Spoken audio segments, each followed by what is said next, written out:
Hello everyone and welcome to another segment of इलियान अल करीम इन कॉन्वर्सेशन। आज हमारे साथ मौजूद हैं राफे राशिदी who has a great online social media presence and has done multiple interviews with different people.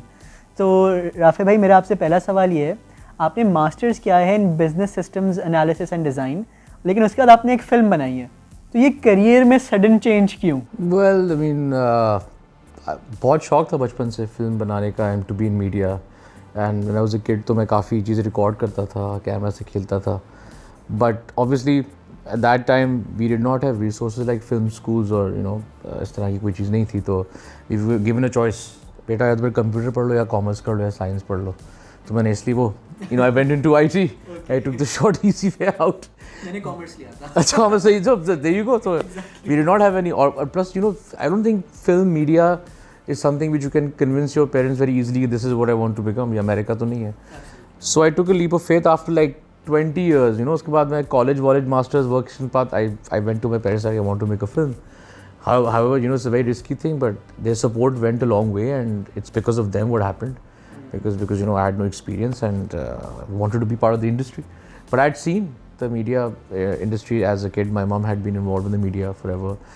Sultana Siddiqui को मैं ड्रामे के सेट्स पे जाता था, तो मुझे था अंदर से I wanted to be part of this industry and that's how that in environment as well.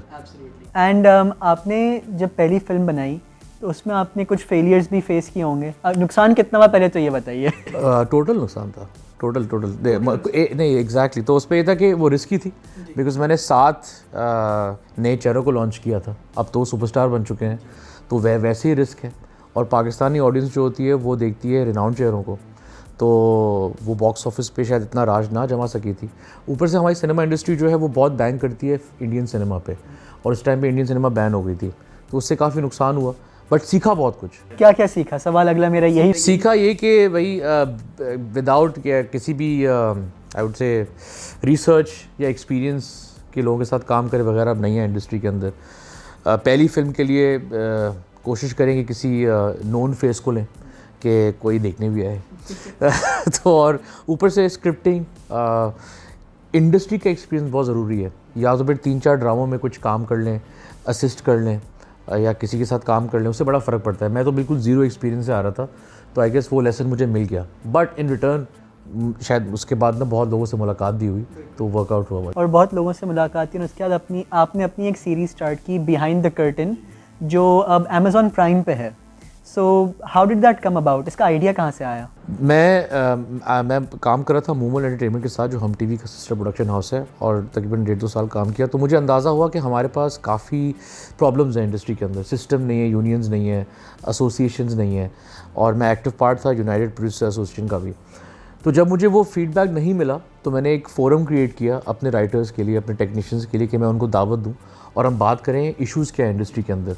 वो एक्सपेरिमेंट थी, और वो एक्सपेरिमेंट आई थिंक एक तरह से, मैं कनाडा में था, तो मुझे एक चांस मिला कि मैं सबमिट करूँ अपना कंटेंट, और वो चल पड़ा and it made it to Amazon prime. उनको लगा वो एक अनयूजुअल कंटेंट है, और इसी तरह से वो मैं कंटिन्यू कर रहा हूँ इस वक्त भी।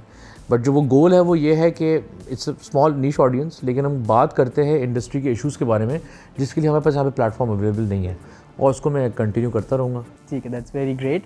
एंड अमेज़ॉन प्राइम क्यों, नेटफ्लिक्स क्यों नहीं? देखिए, नेटफ्लिक्स वेरी फ्रैंकली जो है एक इजी पोर्टल नहीं है। वो आप अमेज़ॉन प्राइम ने एक ज़रिया खोला हुआ है कि वो नए फिल्म मेकर्स को या नए प्रोड्यूसर्स को चांस देते हैं कि अपना कंटेंट सबमिट करें, मीटिंग टेक्निकल रिक्वायरमेंट्स।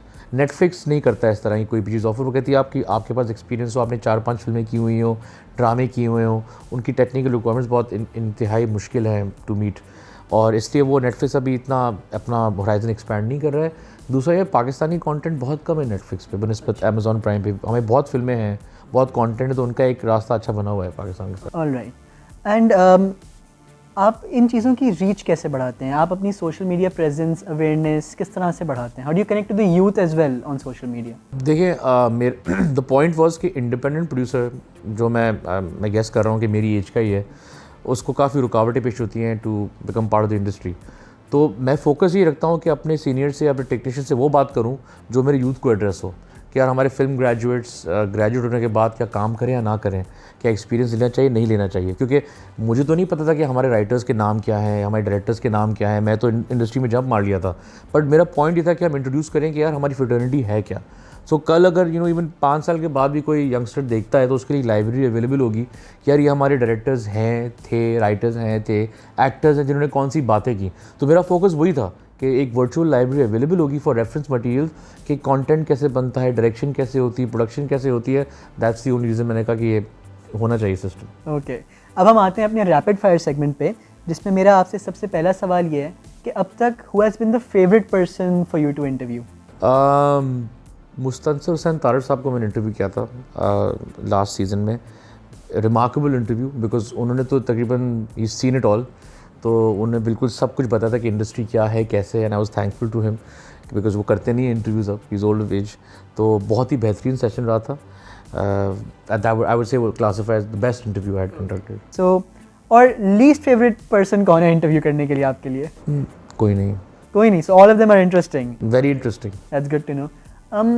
आप क्या चेंज करेंगे अगर आपका करियर वापस से स्टार्ट होता? फिल्म स्कूल जाता, पढ़ता, फिल्म पढ़ता, एक्सपीरियंस नहीं करता, पढ़ता स्कूल की फ़िल्म क्या है। आई थिंक वो बहुत मुझे हेल्प करता rather than taking a risk. Education is very important no matter what. Absolutely. And last but certainly not the least, what's next for you? I'm figuring it out. I think we all are. Film maker बेचारा इस वक्त रो रहा है, cinemas बंद हो चुकी हैं, फिल्में बन नहीं सकती हैं, दुनिया चेंज हो गई है। I'm figuring out what to do next. Inshallah, you'll probably see it soon if it works out. बहुत बहुत शुक्रिया। Thank you so much. It was nice talking to you. Thank you. And this is Ilyan Al Kareem signing off.